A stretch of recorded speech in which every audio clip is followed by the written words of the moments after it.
हनुमान चालीसा में इतनी शक्ति क्यों है? उनकी ताकत का जो ओरा है शंकर जी का वो हनुमान चालीसा में जब हम राम नाम जब नॉर्मली भी कहीं कर रहे हैं तो क्या हनुमान जी की उपस्थिति वहाँ पे होगी? बिल्कुल होगी। हनुमान जी चिरंजीवी कैसे बने? राम रावण को जब ला रहे थे तब तो हनुमान जी ने वहाँ अपना पंचमुखी अवतार बताया। हनुमान जी को जब हम पूछते हैं तो हम वात्सल्य भाव से, प्रेम भाव से पूछते हैं, लेकिन इन्हीं का एक डार्क साइड भी है जहाँ पे हनुमान जी को राम जी की कथा ही अत्यंत प्रिय है। उन्हें कुछ नहीं चाहिए, सिर्फ राम नाम चाहिए। जहाँ हनुमान जी का नाम चलता है वहाँ पे भूत प्रेत आसपास नहीं आते। ऐसी एक चौपाई भी कि भूत पिशाच निकट नहीं आए, महावीर जब नाम सुनावे। हनुमान जी के ऊपर कौन है? प्रेत राज, जो प्रेतों के राजा है, जिनके मन में छल कपट नहीं है और वो प्रभु की अगर आराधना करता है तो उसको फल मिलेगा।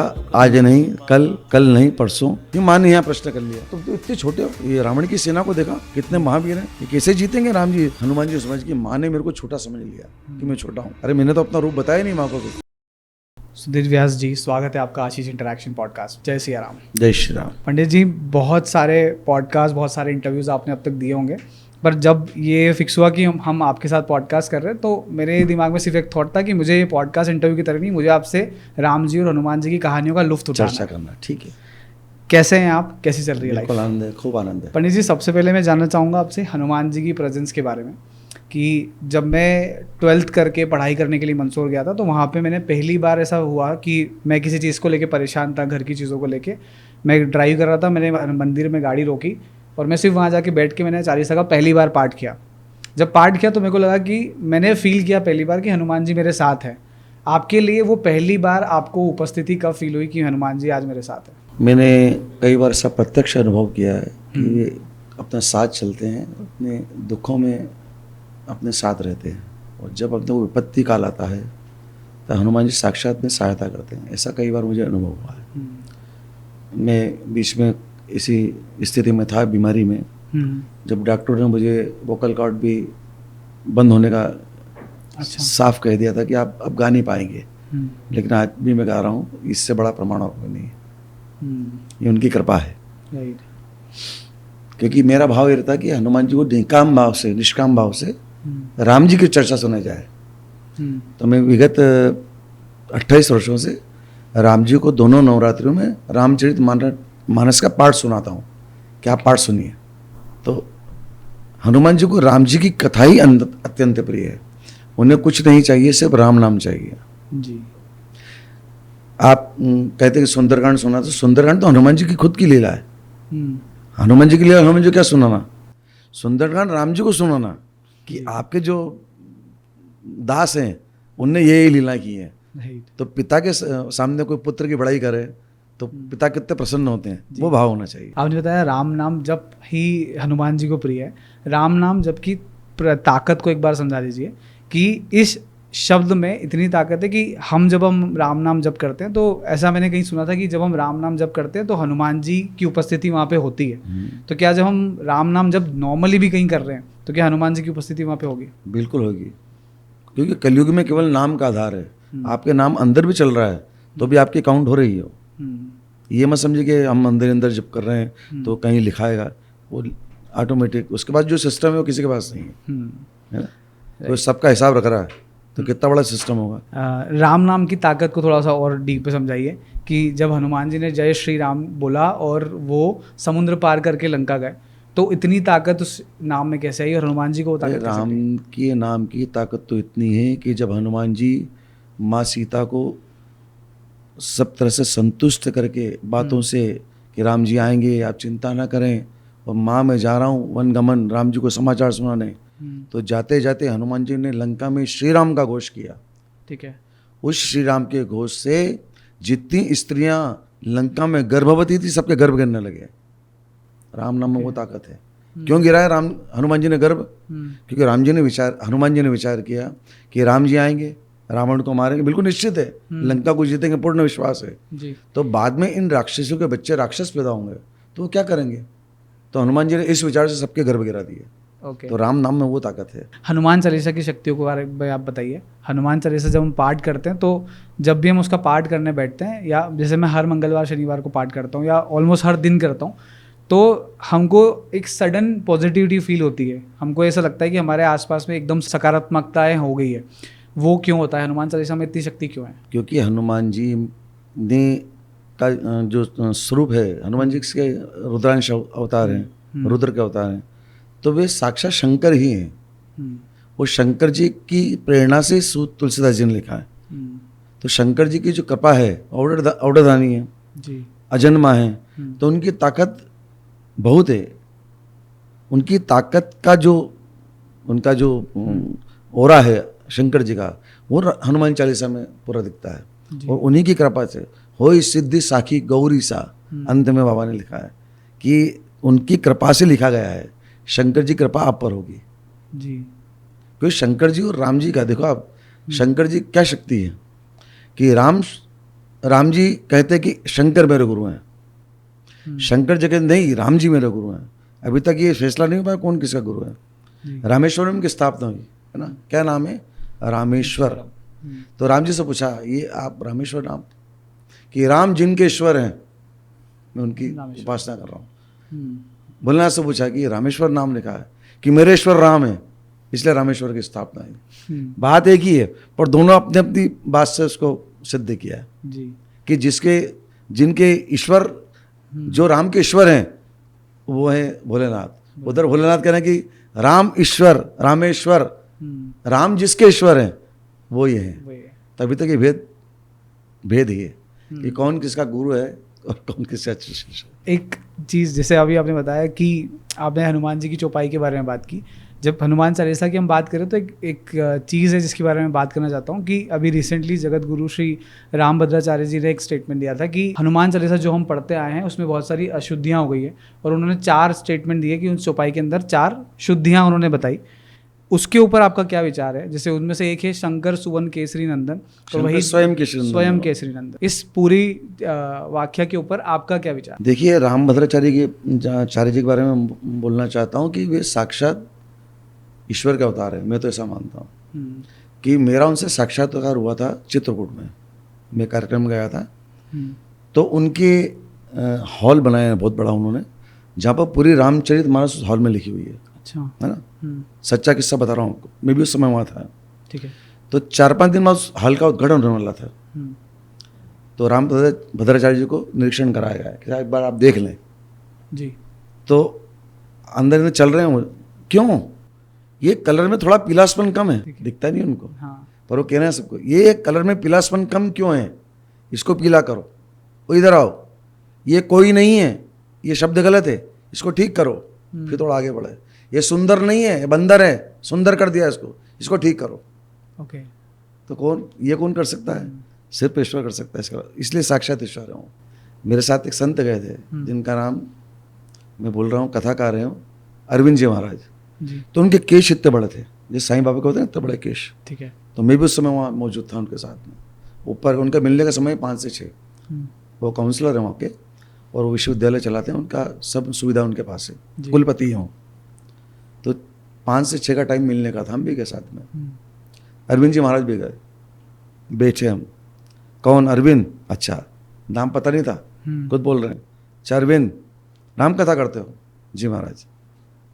अच्छा, तुम्हारी आसक्ति तो बालों में है, कैसे कथा करते होगे? उनको बोल रहे हैं कि आपकी आसक्ति बालों में कैसे कथा करते हो? ये कथा कर रहे हो तुम, जो कथा सुना रहे हो, ये कथा का ढंग है? उनको वहाँ पर उन्होंने बहुत सारा ज्ञान दिया कि कथा करना किसी मुझसे पूछो, किसी कथा करना चाहिए। वो कला, इस कथा के बाद एक बाल कट जाना चाहिए आपके। वो दिनों रात के आज में कभी बाल नहीं बढ़ाए। तो उनमें ये कौन बोल सकता है जी? जब वो नीचे जाते हैं राम जी से मिलने, तो साक्षात बात करते हैं राम जी से अंदर, जहाँ उनके स्वरूप है नीचे चित्रकूट में, उनके आश्रम में। क्योंकि मंदाकिनी जाना हो आपको स्नान के लिए, तो उनके आश्रम में होकर जाना पड़ता है नीचे से। तो बड़ा अच्छा अनुभव मुझे मिला राम। तो जो उन्होंने कहा, जिसे रामभद्राचार्य ने एक बात और कही है सुंदरकांड में, कि ढोल गंवार शूद्र पशु नारी, ये लिखा हुआ अभी, सकल ताड़ना के अधिकारी। उन्होंने कहा बिल्कुल गलत है। जो पांडुलिपि में जो मैंने देखा है मेरे चक्षुओं से, उसमें कि ढोल गंवार शूद्र नहीं है, शुद्ध है। शुद्ध, जो शुद्ध है, याद भी शुद्ध है। ढोल गंवार शुद्ध, पशु नारी नहीं है, रारी लिखा हुआ। रारी मतलब जो झगड़ा करता है, रार करता है। तो ये लोग जो हैं, कौन, ढोल गंवार शुद्ध पशु और रारी, ये सकल ताड़ना के अधिकारी। ताड़ने का मतलब हमने क्या ले लिया? मारना। नारी को मारे, क्यों मारे? जबरदस्ती मार दे। राइट। या पशु को क्यों मारे? मारना नहीं, ताड़ना। ताड़ना मतलब अपनी निगाहों में रखना। ओके। जैसे ढोल है, हम तबला बजवाते हैं तो बार बार देखते हैं कि बरबर सुर बज रहा है, ताल में है, थोड़ा भैया थोड़ा इसको चढ़ाओ, तो उसको ताड़ना। ढोल गंवार आदमी उसको बार बार भैया देखना, ध्यान से जाना। शुद्ध जो शुद्ध है उसको पता नहीं है, उसको भी अपनी ताड़ना में रखते हैं। पशु, गाय को ले जाते हैं बिल्कुल हाँकते हुए, वापिस को हाँकते हुए लाते हैं। ताड़ देख कहीं गई तो नहीं, देखना मैंने अपनी चरवाहा पूरी निगाह में रखता है पूरी गायों को। ढोल गंवार शुद्ध पशु। रारी जो बार बार झगड़ा करता है उस पर भी निगाह, कब झगड़ ले तो उस पर निगाह रखो। तो तुलसीदास जी ने लिखा था कि ढोल गंवार शुद्ध पशु रारी सकल ताड़ना के अधिकारी। ये निगाहों में रखने योग्य है, इनका अधिकार है, निगाहों में रखो इनको। तो हमने उसको पूरा शुद्ध रहे तो बिल्कुल स्वामी प्रसाद मौर्य ने कहा कि सुंदरकांड जला दो, रामायण जला दो, शुद्र को अपमान किया इसमें। मेरा विचार है कुछ भी, पर वो अशुद्धियाँ हैं। वो अशुद्ध है। हनुमान जी के बारे में जब बात करते हैं तो हम हमेशा देखते हैं कि भूत प्रेत से और हनुमान जी का एक रिलेशन है कि जहाँ हनुमान जी का नाम चलता है वहाँ पे भूत प्रेत आसपास नहीं आते हैं। ऐसी एक चौपाई भी कि भूत पिशाच निकट नहीं आए, महावीर जब नाम सुनावे। ये कनेक्शन सिर्फ हनुमान जी के साथ ही क्यों जुड़ा जाता है? भूत प्रेत हनुमान जी से डरते क्यों हैं? अच्छा, बहुत अच्छा प्रश्न पूछा आपने। मेहंदीपुर गए आप कभी? मैं गया नहीं हूँ, मैंने सुना है बहुत है। मेहंदीपुर में सिस्टम है, सिस्टम बताऊँ क्या है कि नीचे हनुमान जी है जी, उनके पास में भैरव जी विराजे हैं, उनके ऊपर हनुमान जी के ऊपर कौन है? प्रेत राज, जो प्रेतों के राजा हैं। ओके। उनके पीछे एक और गादी है, उसका नाम है कोतवाल कप्तान। कोतवाल कप्तान, ओके। भूत प्रेत के विषय में क्या, भूत प्रेत कौन बनते बताएं? पहले तो भूत प्रेत की व्याख्या करें अपन। भूत कौन? जो भूतकाल की बात करता है। पहले तो जो हो गया उसको क्या बात है, वो भूत। अब मैं 5 साल पहले की बात क्योंकि आयुष जी ने मेरे को ऐसा कह दिया था, ऐसा हो गया था, तो मैं कब तक उसको हटूंगा? अगर मैं भूतकाल की बात करता हूँ तो मैं भूत हूँ। दूसरे विषय में क्या होता है कि आपको ईश्वर ने जन्म दिया है ना, आपकी आयु 60 साल 15 दिन 23 घंटे 25 सेकंड, ये निर्धारित है। सांस उतनी ही चलेगी जितनी आपकी निर्धारित है वहाँ से। ये विधि कौन है बता चुका हूँ। कौन विधि के मालूम नहीं है क्या विधि है, और कौन इस कंप्यूटर को चलाता है ये मालूम नहीं है, उसका नाम है विधि। ठीक है ना। तो आपका जैसे उम्र है 60 साल 4 महीने 32 दिन, इतने जो सांसों का देखा गणित वहाँ तक रहता है। ठीक है। इसके पहले आपके विचार आ गया 25 साल में कि अब मुझे मरना है। अरे ईश्वर ने तो आपको 60 साल के लिए पैदा किया है, उसके क्रम में हो आप पहले क्यों जाना चाहते हो? क्या आप घबरा गए जीवन से, ऐसा वैसा, फांसी लगा ली, लटक गए? अब वो जीवात्मा जब तक उसका समय नहीं है, जब तक वो पृथ्वी पर रहेगी, तय है। जब उसका समय होगा जब भी ऊपर जाएगी, उसमें विलय होगी। ठीक है। तो वो जीव इतने दिन तक उस योनि में रहता है। तो सभी योनि में रहने वाले सभी भूत प्रेत नहीं बनते हैं। ये कुछ ऐसा भी है कि अगले जन्म में, पिछले जन्म का आपका क्या हिसाब है। कई जैसे हम सुनते हैं वहाँ पे, आपको किस्सा बताएंगे कि उसने मुझे पिछले जन्म ने कुल्हाड़ी से मार दिया था, इसलिए मैं आज भूत प्रेत के इसके पीछे पड़ा हूँ, ऐसा वहाँ कहते हैं। वहाँ पर मेहंदीपुर में जब अर्जी लगती बाबा को, वहाँ क्या सिस्टम है कि जैसे आप में प्रेत बाधा है, और ऐसा नहीं कि बूढ़ों में रहती है, अच्छे जवान लड़की, सुंदर सी लड़कियों, हम दर्शन करते हुए देखते हैं कि दर्शन में बढ़िया लड़की आ रही, बहुत सुंदर है, और हरियाणा पंजाब से आ रहे हैं, और जैसे वो बाबा के सामने जाती है बिल्कुल बाल खोल लेती है, वो बिल्कुल विकराल हो जाती है। अभी तो बिल्कुल सीधे चल के आ रही है, अभी उसको एकदम क्या हो गया। जैसे बाबा के दर्शन करती है तो वो जो अंदर का उसका प्रेतात्मा है उसकी जो भी है, वो खुल के सामने आती है। तो उसका संवाद हनुमान जी से होता है, बीच में कोई नहीं है, वहाँ पर कोई पंडा नहीं है। वहाँ जो प्रसाद का सिस्टम है, प्रसाद खिलाया जाता है लड्डू, फिर उससे वो हनुमान जी के सामने जैसे वो जीव आता है तब वैसे पहले तो नाटक करता है खूब। जीवात्मा जो प्रेतात्मा ऐसे कोई संदर्भ में आगे नहीं आती है जी। बहुत परेशान होकर फिर अपना सही रूप बताती है कि मैं ये था, इसने पिछले जन्म मेरे साथ ये किया था, इसलिए मैं आज इसको परेशान करने आया हूँ। फिर हनुमान वहाँ ऐसा सिस्टम है कि साहब ने हनुमान जी को अर्जी लगी, तो जो प्रेतात्मा है वो हनुमान जी के निकट आती है। फिर हनुमान जी उसको दंड दिलवाते हैं भैरव जी से। वो फाइल है, फाइल जाती है भैरव जी के यहाँ, पूरा वो न्याय का मंदिर है पूरा, वो फाइल जाती है भैरव जी के पास, भैरव जी उस पर दस्तखत करते हैं। उसके बाद वो फाइल जाती है प्रेतराज के पास, प्रेता सजा निर्धारित करते हैं कि इसकी सजा 25 दिन की है, इसकी सजा 40। क्या सजा है? पत्थरों को सिर पर रखना है, गर्म में लेटना है, जो भी सजा है वहाँ पे ईश्वर के जी जो है मंदिरधारी वो होती है। अभी तो मानव अधिकार ने बंद कर दिया वहाँ पर, पहले खूब होता था, अभी तो ऐसा सिंपल सिस्टम हो गया कि फिर जितने दिन उसको वहाँ रहना है रह कर फिर वो कोतवाल कप्तान जो पीछे हैं जिनकी गादी है वो उस सजा को निर्धारित करते हैं, उसकी देखरेख में वो सजा पूरी होती है। इसके बाद हनुमान जी उस प्रेतात्मा को अपना दास बना लेते हैं। ओके। ये सिस्टम है वहाँ पर, उसको बोलते हैं हनुमान जी का दूत। वो दूत क्या करता है, जैसे आप कभी संकट में हो, आप उसको याद करो तो आपको सहायता करेगा। वो जो प्रेतात्मा आपको परेशान कर रही थी वो दूत बनकर आपकी फिर सहायता करती है। वो सिस्टम हिंदू ग्रुप में, तो वो आपका उत्तर मिल गया कि भूत पिशाच निकट नहीं आवे, वो उनके बनाए और उनसे डरते हैं। हनुमान जी एकमात्र साधन है उनको दूर करने का, और किसी से दूर नहीं। पंडित जी, सुंदरकांड के बारे में भी आपसे बात करना चाहूँगा। पहले आप हमारी ऑडियंस को बता दीजिए कि सुंदरकांड को सुंदर ही क्यों कहा गया है, क्योंकि 7 कांड है, उनमें से 5वां कांड है सुंदरकांड, जिसको सुंदर कहा गया है। तो पहले आप इसके शब्द को समझा दीजिए, फिर हम इसके आगे डीप डाइव करते हैं। सुंदरकांड को मैंने कहा कि सुंदरकांड की व्याख्या इस रूप में की गई कि ये मानस का हृदय है ना। सुंदरकांड को इसलिए सुंदर कहा गया कि इसमें शरणागति राम जी के किससे प्राप्त हो इसका साधन बताया गया है। कोटि विप्रपद बादल आगे जाए, कौन राम जी की शरण में आ सकता है, टर्म्स एंड कंडीशन जो राम जी की है शरणागति पाने की, वो सुंदरकांड में है। बहुत सरल है कि आपका मन अगर निर्मल होगा, निर्मल मन जन सो मोहि पावा, मोहि कपट छल छिद्र न भावा। राम जी का मुझे कपट छिद्र वाला मेरे पास ना आए, जिसका मन निर्मल है मेरे पास आए, शरणागति दूंगा तुरंत, देर नहीं, तुरंत शरणागति प्राप्त होगी। और लिखा है कि जिसके हृदय में दुष्टता भरी है वो मेरे सामने आ ही नहीं सकता है। और जो जीव वास्तव में मेरी शरणागति होकर मोक्ष प्राप्त करना चाहता है या सुख पाना चाहता है, तो वो मेरे सामने खड़ा जो यूँ दे देता हूँ मैं। तो राम जी बड़े कृपालु हैं, यूँ ही दे देते हैं। तो वो कांड जो है वो राम जी की शरणागति का कांड है। विभीषण जी के माध्यम से समझाया गया। विभीषण जी से पूछा आप क्यों जा रहे हैं राम जी की शरण में? बोले मुझे राम जी से इतना वो नहीं है, राम जी के रूप को तो देखता ही हूँ, पर मेरे को राम जी के चरणों को देखना है इन आंखों से, कि जिन चरणों से अहिल्या को तरा गया, जिनकी धूल लगकर अहिल्या तर गई, शिला थी नारी रूप में आ गई, सारे उसके अपराध क्षमा हो गए, निर्मल हो गई। दूसरा, शंकर भगवान जिनके चरणों का ध्यान देते हैं अपने हृदय कमल में, उन चरणों को मैं देखना चाहता हूँ। और मैं उन चरणों का दर्शन करना चाहता हूँ जिनकी पादुका लेकर भरत राज्य कर रहे हैं। उन चरणों में क्या कमाल है, उन चरणों का दर्शन करने जा रहा हूँ। निर्भीक हो गए, क्योंकि शरणागति तो मिलना ही थी कि हनुमान जी से बात हो गई थी। कहाँ पर? अशोक वाटिका में। क्या आप पधारे, 24 घंटे आप, हमारा तो दरबार खुला है राम जी का, जब चाहो जब शरणागति देंगे। बाकी उनकी जो टर्म्स कंडीशन है, जो टर्म्स कंडीशन उनकी है वो राम जी की पूरी करना पड़ेगी। आ जाओ, आपका मन निर्मल, एक ही कंडीशन उनकी कि आपका अंदर मन निर्मल होना चाहिए।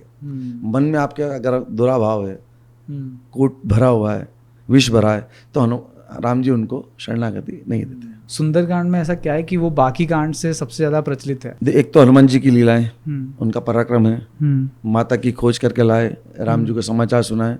राम जी ने यहाँ अंक प्रदान किया, हनुमान जी को अपना हृदय प्रदान किया।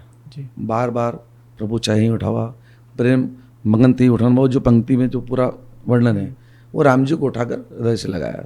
उसमें बहुत सुंदर बात है कि राम जी ने हनुमान जी से पूछा कि आपने इतने कार्य कर दिए, आपको जामन जी ने क्या कहा था कि सिर्फ सीधा की सुधी लाना है, तो आपने ये काम क्यों किए? मैंने आपको बताया ना, जामन जी ने बताया। तो हनुमान जी ने कि आपने सुरसा के माध्यम से मुझे कहलवाया कि राम काज सब करिए हूँ, सब काम करना, कोई छोड़ना मत। ऐसा नहीं कि तुम सीता की सुधी लेकर और वहाँ मार खा के आओ, जो काम आपको अच्छा लगेगा वो करके आना। तो राम काज सब करिए हूँ, तुम बल बुद्धि दान। तो आप बल बुद्धि के दान हो, वहाँ जब आपको जो समय पे हो कर देना, पूछने बताना राम जी से कि मैं करूँ करी। फिर वहाँ सुरसा ने बताया। फिर जब प्रवेश किया लंका में, ठीक है, जब किसने बताया? लंकिनी ने, कि प्रवेशी नगर कीजिए सब काजा। हनुमान सब काम करना, अशोक वाटिका उजाड़ना उजाड़ देना, लंका जलाना जला देना, पूछने बताना किसी से। पूछा हनुमान जी ने किससे कि जलाऊं कि नहीं जलाऊं, इस पार्ट पर निर्णय लेना अपने को कि काम करना कि नहीं करना। तो उनको दोनों ने ऐसा संदेश दिया कि प्रवेशी नगर कीजिए सब काजा, हृदय राखी कौशल। शर्त एक ही है कि हृदय में राम जी होना चाहिए। हृदय राखी कौशलपुर राजा, कौशलपुर राजा का हृदय में ध्यान रखना हनुमान, और जाओ सब काम करके आना। तो यहाँ पर हनुमान जी ने पूछा, राम जी ने पूछा हनुमान जी से कि तो हनुमान तुमने लंका दहन कर दिया, तुमने अशोक वाटिका को ध्वंस कर दिया, समुद्र तुमने पार कर लिया, किसे किया? हनुमान जी ने कहा मैंने नहीं किया प्रभु, ये आपकी कृपा ने किया है। सो सब तब प्रताप पर हो रही, ये आपका प्रताप है जो मैंने ये कार्य कर दिए। नाथ न कछु मोरी प्रभुताई, इसमें मेरा कुछ नहीं है, ये सब आपका ही है, आपके आदेश से किया है और ये आपने ही किया, मैं तो माध्यम हूँ। चमक तक मैंने नहीं गाया। मुझसे पूछते हैं पोस्ट कार्ड इंटरव्यू में किसने लिखा, मैं कह राम जी ने लिखा, विवाद का प्रश्न नहीं है। मैं क्यों मैंने लिखा ही नहीं। राम जी ने लिखा और किसने गाया, राम जी ने गाया, मैंने गाया ही नहीं। अगर मैं गाता तो 10 लोग नहीं सुनते, राम जी ने गाया इसलिए 8 करोड़ लोगों ने सुना जी। खुला वो, ये उन्हीं की वाणी है जो आपके अंदर तक आपको बिल्कुल वो कर रही है, आनंद दे रही है। राइट आपने कितने समय में लिखा था भजन, और जब भजन लिखते हो, क्योंकि जब हम ऑफ द कैमरा बात कर रहे थे कि मैं संगीत सीख रहा हूँ कुछ दिनों से, और जब से मैं संगीत सीख रहा हूँ तो बहुत चेंजेस मैंने फील किए हैं। आपने जब ये राम भजन आप लिखते हो तब दिमाग में क्या चल रहा होता है, क्या फील करते हो आप? देखिए हम जब भजन लिखते हैं तो हम चाहते हैं कि भजन सब गाएं, ऐसा नहीं कि राम जी वाला गाए, हनुमान जी वाला गाए, साईं बाबा वाला गाए, माता। अब सब कुछ सरकार तुम्हें, सरकार कौन है? अब कल आयुष भाई गए थे जैन भजन में, सब कुछ दादा तुम्ही से, कोई गा रहा सब कुछ महावीर तुम्ही से, तो अपना अपना जोड़ लो, भजन वही है, भाव वही है, अपने इष्ट का नाम जोड़ लो, उसको गाओ। तो हम चाहते कि भजन ऐसे बने जो सब गा सकते हैं। हमने लिखा चरण में रखना, शरण में रखना, सदा ही अपने लगन में रखना, आंखें जो मूंदू हो तेरे दर्शन, तेरे मतलब जो तुम्हारा इष्ट हो। अगर आपका इष्ट हनुमान तो उसके दर्शन हो, कृष्ण है तो उसके दर्शन हो, राम जी तो उसके दर्शन। तो आंखें जो मूंदू हो तेरे दर्शन, सदा ही ऐसे भजन में रखना, सिंपल है। तो ऐसे भजन सभी जो मैं कहता हूँ कि ऐसे भजन बनाए जाएं जो सभी सब गा सके। हनुमान जी की सुंदरकांड के बारे में थोड़ा और बात करते हैं। सुंदरकांड का सबसे अच्छा दोहा या अच्छी बात आपको क्या लगती है? एक तो निर्मल मन जो मैंने आपको बताया उसकी व्याख्या की मैंने आपके सामने कि जहाँ सुमति, सबसे सुंदर सूत्र है सुंदरकांड का कि जहाँ सुमति तहाँ संपत्ति नाना। जहाँ आपकी सुमति है वहीं संपत्ति होगी, जहाँ कुमति तहाँ विपित निदाना। जहाँ आपने छल कपट किया, कुमत करी है, आपको विपत्ति आएगी, तय है।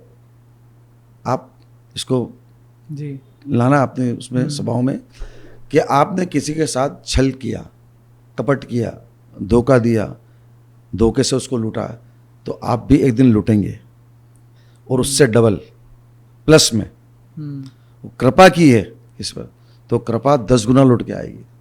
किसी की सहायता की, गरीब बच्चे को किताबें दिलवा दी, तो बीमार था उसको दवाई दिलवा दी, तो आपने 100 रुपये की दवाई दिलवाई ना, तो कई गुना बढ़ के आपके पास आएगी।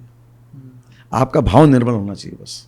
तो जहाँ सुमति होगी वहाँ संपत्ति होगी, और जहाँ कुमति होगी वहाँ विपत्ति होगी, तय है। कर्म का भाव है। सुंदरकांड का पाठ के बारे में थोड़ा सा और बताइए कि सुंदरकांड के पाठ करने के फायदे क्या होते हैं? क्योंकि जब लॉकडाउन था तो लॉकडाउन में बहुत सारी, हर कोई अपने अपने स्ट्रगल से फेस कर रहा, अपने अपने ज़िंदगी में स्ट्रगल देख रहा था। तब मैंने भी एक डार्क साइड देखी है। सबसे जो वर्स्ट मोमेंट लाइफ में आए वो उसी समय आए थे, और उस समय पे जब हमारे घर के जो बड़े बुजुर्ग हैं उन्होंने हमको हमेशा बताया कि यार सुंदरकांड और चालीसा का पाठ करो। वो पाठ करने के बाद हमने, मतलब ये नहीं पता था कि कैसे होगा क्या होगा, लेकिन पाठ कंटिन्यूस करने के बाद में हमने ड्रास्टिक चेंज देखे हैं। सुंदरकांड के पाठ से वो क्यों होता है और उसका पाठ करने का महत्व क्या है? पाठ करने का महत्व ये कि इसमें राम जी की कृपा आपको प्राप्त होती है। हनुमान जी की तो होती ही है, पर राम जी की विशेष कृपा आपको होती है। क्यों पाठ का जो प्रसंग है वो राम जी की शरणागति के प्रसंग है। बार बार आप राम जी को शरणागति में लेने के लिए बोलते हैं, प्रभु हमको शरण में रखो, हमको शरण में लो। वो शरणागति आपको सहज प्राप्त होती है। और राम जी बड़े दयालु हैं, बड़े कृपालु हैं, है ना। प्रणतपाल रघुनायक करुणा सिंधु खरार, कृपा के सागर हैं, कृपा सिंधु हैं। क्या क्या नाम दिए राम जी को, और छवि वही है। सुंदरकांड पढ़ने का सही तरीका, सही समय क्या है? सही समय तो कभी भी कर सकते हैं, समय का कोई बंधन नहीं, लेकिन तरीका मैंने आपको ये बताया है कि जो प्रसंग उसमें वो भाव होना चाहिए। अब घर पे भी करें, एक लय में करें, और समय का कोई ऐसा नहीं कि बहुत ज़्यादा जल्दी शब्द कट रहे हैं, क्योंकि रामचरितमानस साबर मंत्र है, और साबर मंत्र में आप गलती करोगे। ये मुरारी बाबू भी कहते हैं कि मैं गा रहा हूँ रामचरितमानस या चौपाई गा रहा हूँ, लेकिन इसमें मुझसे भी त्रुटि हो सकती है, इसलिए सभा के अंतिम में कहते हाथ उठाओ, ओम हरिये नमः। आपने देखी हुई कथा जी। कि मैंने अगर कोई शब्द गलत बोल दिया प्रभु तो क्षमा करना। हालांकि विद्वान है, एक एक शब्द के मर्मज्ञ हैं, जी। मानस मर्मज्ञ हैं, लेकिन गलती उनसे भी होती है, तो गलती अपने से भी होती है पाठ में। कहीं तब की जगह तब बोल दिया, छोटी छोटी बहुत गलतियां होती हैं। तो अंत में आप हरिये नमः बोल दो 3 बार, तो आपके सारे अपराध क्षमा हो जाते हैं। हनुमान जी के बारे में थोड़ी और बात करना है। हनुमान जी चिरंजीवी कैसे बने? क्योंकि बचपन से हम सुनते हैं कि हनुमान जी कलयुग में भी हैं, तो वो एक ही देवता है जो कलयुग में भी है, वो चिरंजीवी कैसे बने? चिरंजीवी के लिए आपने सुंदरकांड नहीं पढ़ा होगा या पढ़ा होगा, तो उसमें है कि अजर अमर गुण निधि सुत हो। जब माँ के सामने गए हनुमान जी, वृक्ष से नीचे उतरे, पहले तो मुद्रिका गिराई, माँ ने उठाई, फिर हनुमान जी ने वृक्ष से सुंदर कथा सुनाई राम जी की। तो माँ नीचे से बोली कि राम जी की सुंदर कथा कौन सुना रहा है? तो हनुमान जी ने वृक्ष से बैठे कहा कि माँ कथा तो बहुत सुंदर है, लेकिन कहने वाला बंदर है। माँ ने कहा बंदर यहाँ कहाँ से आ गया? तो हनुमान जी का रूप कैसा था कि 4 दिन का बिल्ली का जितना छोटा बच्चा होता था उतना रूप रखकर हनुमान जी कहते मसक समान रूप कभी धरी। मसक मतलब मच्छर नहीं, मसक मतलब बिल्ली का 4 दिन का जितना छोटा बच्चा होता है उतना सा रूप रखकर हनुमान जी गए थे अशोक वाटिका में, क्योंकि प्रवेश बड़ा मुश्किल था, लंकिनी ने वहाँ भी पकड़ लिया था जी। तो जब मुद्रिका नीचे गिराई, माँ ने मुद्रिका को उठाया, तो माँ को लगा कि मैंने सितारों से अंगार मांगी, शायद तो अंगारा गिरा। माँ ने उसको निगलेक्ट कर दिया। फिर वापस दृष्टि पड़ी, अरे ये तो मुद्रिका है, माया से ऐसी रची नहीं जाएगी। रावण ने माया से ऐसी रचना नहीं बना सकता। फिर देखा कि राम नाम अंकित है, अरे राम नाम लिखा है इस पर तो। फिर माँ ने उसको उठाया, फिर पूछा कि मुद्रिका कौन लाया है? तो हनुमान जी ने कहा मैं नहीं लाया, ऊपर से कथा सुनाने लग गए। तो माँ ने कहा कि भाई नीचे उतरो, कौन है ये? बोले माँ कथा बहुत सुंदर है, लेकिन कहले वाला बंदर। नीचे उतरे तो माँ ने जैसे ही हनुमान जी को देखा, अरे बंदर। माँ बहुत डरती थी, चित्र से डरती थी बंदर के। तो जैसे हनुमान जी सामने गए तो माँ ने मुंह फेर लिया, फिर ही बैठी मन विस्मय भयो। तो हनुमान जी तुरंत माँ के सामने गए, माँ मैं बंदर नहीं हूँ, राम दूत में माँ तू जान की, मैं राम जी का दूत हूँ माँ, सत्य शपथ करुणा निधान की। करुणा निधान जो शब्द है वो राम जी और सीता जी के बीच का कोड वर्ड है, वो किसी को नहीं जानता, सब हनुमान जानते हैं। तो उन्होंने इस शब्द का इस्तेमाल किया वहाँ अपनी पहचान बताने के लिए कि राम दूत में माँ तू जान की, सत्य शपथ करुणा निधान की। मैं करुणा निधान की, राम जी की नहीं, करुणा निधान की सच्ची सौगंध खाकर कहता हूँ कि मैं सच्चा रामदूत हूँ। तब माँ को जाके विश्वास हुआ। फिर माँ ने पूछ लिया, नर बानर हो संग कहूँ कैसे? अरे तुम बंदर हो, राम जी नर है, संगति कैसे हो गई? तो कही कथा भाई संगति जैसे, जैसे संगति हुई थी राम जी से कथा राम हनुमान जी ने सुनाई। तो माँ बड़ी प्रसन्न हुई। फिर माँ ने एक प्रश्न पूछा वहाँ पर। फिर हनुमान जी ने कहा कि आप क्यों चिंता करते हो, थोड़ा धैर्य रखें माँ, राम जाएंगे सेना लेकर रावण को मारेंगे, आपको यहाँ से ले जाएंगे, चिंता की कोई आवश्यकता नहीं, थोड़ा धैर्य रख लो, राम जी आएंगे, ऐसा समझा रहा था। फिर माँ ने यहाँ प्रश्न कर लिया कि हनुमान तुम तो इतने छोटे हो, ये रावण की सेना को देखा कितने महावीर हैं, ये कैसे जीतेंगे राम जी? अगर राम जी की सेना में तुम जैसे छोटे बंदर हुए तो बड़ा मुश्किल है जीतना। हनुमान जी समझ कि माँ ने मेरे को छोटा समझ लिया कि मैं छोटा हूँ। अरे मैंने तो अपना रूप बताया नहीं माँ को। फिर तो कनक भूदरा आकार शरीरा। तो हनुमान जी ने अपने बल का अपने शरीर को बढ़ाया। कैसा? कनक भूदरा, स्वर्ण और कनक भूदरा, पृथ्वी जैसा समान, तो बहुत बड़ा है। माँ देखते देखते थक गए, इतना बड़ा हनुमान, हनुमान देख लिया तुम्हारा रूप नीचे।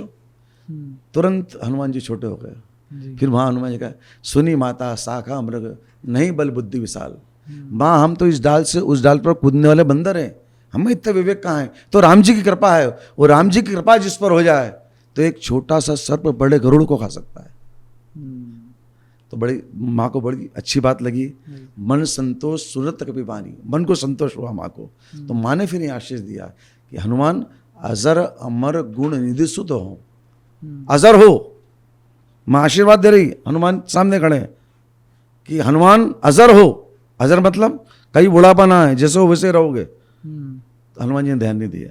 मैं तुमसे कह रही हूँ हनुमान, अजर हो, अमर हो, अमरत्व प्रदान किया, अमर हो जाओ। ठीक है, जब तक पृथ्वी है जब तक आप रहोगे।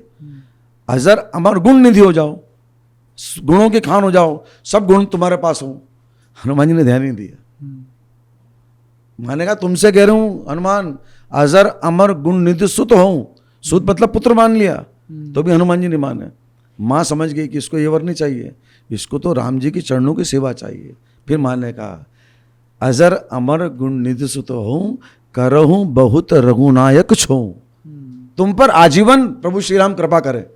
जब ये शब्द हनुमान जी ने सुना कि माँ ने अब आशीर्वाद दिया मुझे इन आशीर्वाद की आवश्यकता नहीं है कि जरूर हमारा गुण, मुझे तो राम जी की सेवा चाहिए। तो और माँ के जो वर हैं, माँ ने जो वरदान दिए हैं वो अमोघ हैं, इसलिए वो प्रसन्न हुए हनुमान जी और खूब आनंदित हुए। बार बार नायसी पद सीसा, एक बार नहीं कई बार माँ के चरणों में प्रणाम कर लिया। आनंदित होता बार बार क्या, अरे बहुत आनंद आ गया। वो आनंद की पराकाष्ठा हनुमान जी मुझ समय थी जब माँ का आशीष मिला। इसलिए चिरंजीव हनुमान कि माँ का आशीर्वाद कभी अफलित नहीं होता है। हनुमान जी को जब हम पूछते हैं तो हम वात्सल्य भाव से, प्रेम भाव से पूछते हैं, लेकिन इन्हीं का एक डार्क साइड भी है जहाँ पे हनुमान जी को तंत्र में जब पूजा जाता है तो पंचमुखी हनुमान जी की पूजा होती है। पंचमुखी हनुमान जी के बारे में थोड़ा ऑडियंस को आप पहले बताइए। इतना ही जानता हूँ मैं कि हीरावन ले गया राम जी और लखन जी को गुफा के अंदर, ठीक है। तो वहाँ पर हनुमान जी ने प्रवेश किया तो पहले तो मकरध्वज से भेंट हुई, जो इनके पुत्र थे हनुमान जी के, ऐसा कहा जाता है जी। कि इनके पुत्र हनुमान जी के मकरध्वज थे। उन्होंने रास्ता रोका, उनसे पहचान हुई, युद्ध भी हुआ, पहचान हुई, अंदर गए। राम रावण को जब ला रहे थे तब पुनः रावण ने सब तंत्र क्रियाओं को उपयोग किया, तो हनुमान जी ने वहाँ अपना पंचमुखी अवतार बताया हूँ। मुझे इतनी कथा मालूम है। अब तंत्र में क्या इस्तेमाल करते हैं ये सब बाद में बने, उस समय तो कोई तंत्र था नहीं जी। 5000 वर्ष पहले, बाद में अपने अपने हिसाब से सब जोड़ते गए। इससे ये कार्य भी सिद्ध होता है, ये करो, इससे ये कार्य भी सिद्ध है, ये करो, इससे बाद में बनते गए तंत्र। पंडित जी बहुत अच्छा लगा है आपसे बात करके।